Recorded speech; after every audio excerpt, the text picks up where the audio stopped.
नमस्कार, मैं वैशाली गोगे आप सभी का स्वागत करती हूँ हमारे चैनल पर। आप देख रहे हैं खबरें फटाफट। तो दोस्तों, आपकी सुबह की शुरुआत करते हैं दिन भर की सारी ताजा तरीन गर्मा गर्म खबरों के साथ। दोस्तों, आप तो जानते ही हैं कि हाल फिलहाल में सबसे ज्यादा जो चर्चा हो रही है वो कोरोना वायरस और उसकी वैक्सीन को लेकर है। पूरी दुनिया भर में इसकी काफी ज्यादा अहमियत है और हर कोई इसका बेसब्री से इंतजार कर रहा है।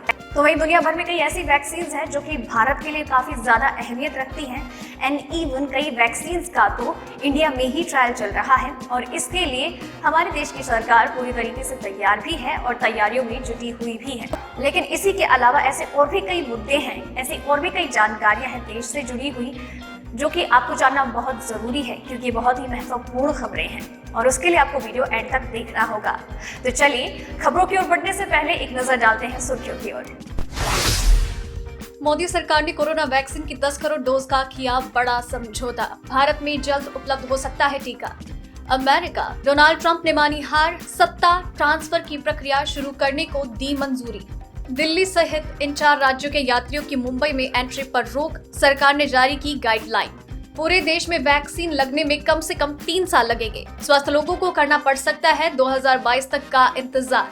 भारत की सबसे खतरनाक मिसाइल का सफल परीक्षण, 4300 किलोमीटर रफ्तार से करेगी हमला।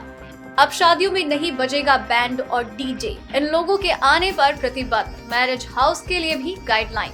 अब मोदी सरकार 2 साल तक भरेगी आपका पीएफ, जानिए किसे मिलेगा फायदा।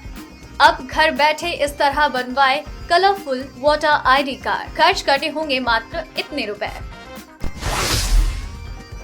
जी हाँ दोस्तों, ऐसी और भी कई खबरें और अपडेट्स हैं जिनके बारे में सबसे सही और सटीक जानकारी हम आप तक सबसे पहले पहुंचाते हैं और उसके लिए आप चैनल के साथ बने रहिए, चैनल को सब्सक्राइब कर लीजिए। इसी के साथ आपसे एक बात ये भी कहनी है कि इस वीडियो को बनाने में मुझे बड़ी मेहनत लगती है और आप भी अपनी मेहनत, प्यार और सब्र के साथ इस वीडियो को एंड तक देखते हैं। हम उस बात का तहे दिल से शुक्रिया अदा करते हैं। आपका ये सपोर्ट ही है जो हमें मोटिवेट करता है और भी बेहतरीन तरीके से काम करने के लिए। और उसी तरह से जब आप वीडियो को एंड तक देखते हैं, इसे लाइक करते हैं, शेयर करते हैं और अपने विचार हमसे साझा करते हैं, तो ये भी मोटिवेशन का एक तरीका होता है और आप अपना ये मोटिवेशन हमारे साथ यूं ही बरकरार रखिएगा। चलिए दोस्तों, बातें बंद करते हैं और खबरों की ओर आगे बढ़ते हैं। देश में पिछले 24 घंटे में जानलेवा कोरोना वायरस के 37,975 नए मामले सामने आए, जिसके बाद कुल मामलों की संख्या 91,77,841 हो गई। वहीं पिछले 24 घंटे में 480 लोगों की मौत हुई। स्वास्थ्य मंत्रालय की ओर से जारी आंकड़ों के अनुसार देश में मरने वालों की कुल संख्या 1,34,218 हो गई, जबकि 42,314 नए डिस्चार्ज मामलों के बाद कुल ठीक हुए लोगों की संख्या हो गई है 86,04,955। चलिए बढ़ते हैं अगली खबर की ओर।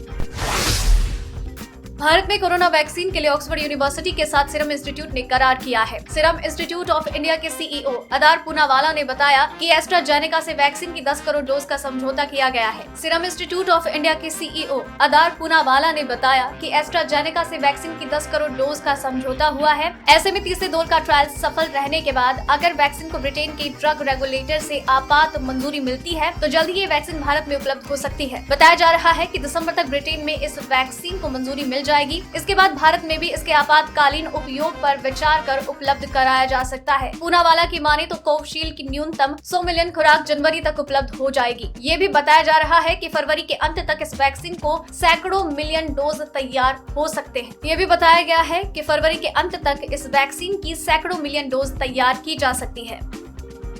चलिए बढ़ते हैं अगली खबर की ओर।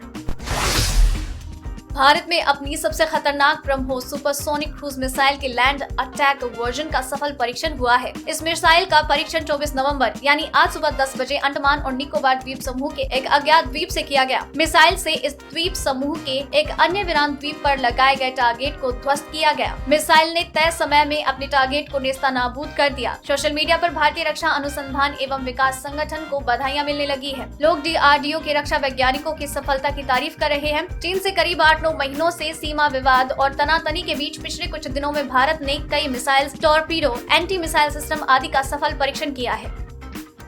चलिए बढ़ते हैं अगली खबर की ओर।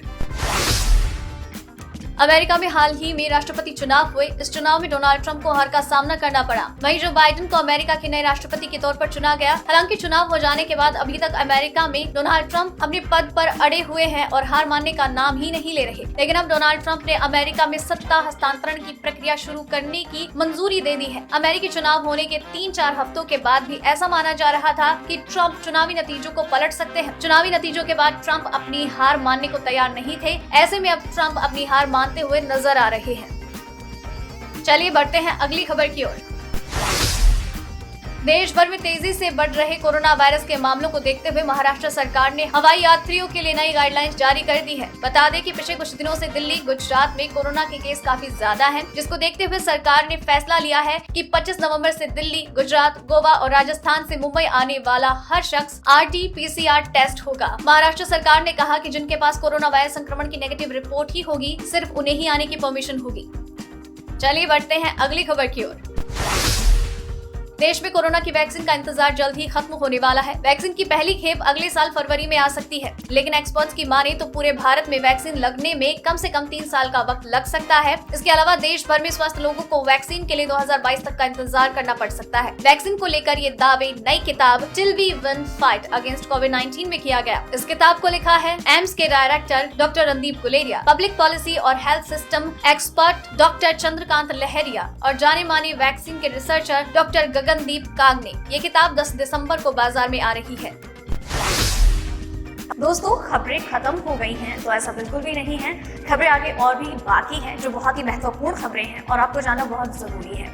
लेकिन इसी के साथ अगर आप चाहते हैं कि आप तक खबरें लगातार आती रहे, खबरों का ये सिलसिला कभी खत्म ना हो, तो अभी चैनल को सब्सक्राइब कर लीजिए, बेल आइकन को दबा दीजिए ताकि आप तक खबरों का नोटिफिकेशन पहुंचता रहे। तो चलिए अब बढ़ते हैं अगली खबर की ओर। आज लगातार 5वें दिन पेट्रोल डीजल के दाम बढ़ गए। दिल्ली में आज पेट्रोल 81.59 रुपए प्रति लीटर और डीजल 71.41 रुपए। मुंबई में पेट्रोल 88.29 और डीजल 77.90। पेट्रोल कोलकाता में 83.15 और डीजल 74.98 रुपए प्रति लीटर। इसी तरह से चेन्नई में पेट्रोल 84.64 और डीजल 76.88 रुपए प्रति लीटर है। बढ़ते हैं अगली खबर की ओर। हाल के हफ्तों के कमजोर रुख को जारी रखते हुए भारतीय बाजारों में आज सोने और चांदी की वायदा कीमत में भारी गिरावट आई। MCX पर दिसंबर का सोना वायदा 450 रुपए यानी 0.9% गिरकर 49,051 रुपए प्रति 10 ग्राम, जबकि चांदी 0.9% यानी 550 रुपए गिरकर 59,980 रुपए प्रति किलोग्राम पर लुढ़क गई। पिछले सत्र में सोने की कीमत 1.5% 750 रुपए प्रति 10 ग्राम फिसल गई, जबकि चांदी 1628 रुपए यानी 2 दिनों में सोने का वायदा भाव 1200 रुपए और चांदी का भाव 2178 रुपए कम हुआ। बढ़ते हैं अगली खबर की ओर।